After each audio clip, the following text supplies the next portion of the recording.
So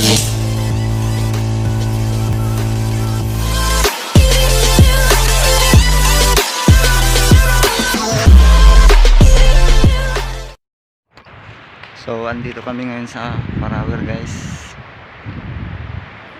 para mamingwit ng ng isda.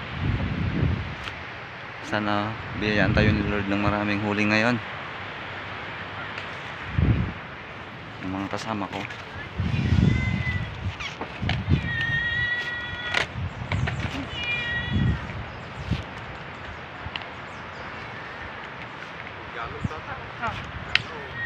So update ko na lang kayo mamaya guys pag may mga huli na.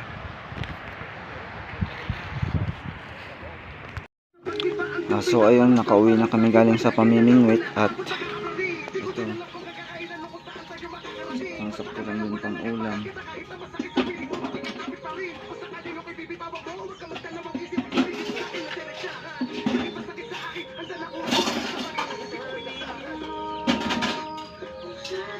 So ayun guys, salamat sa panonood.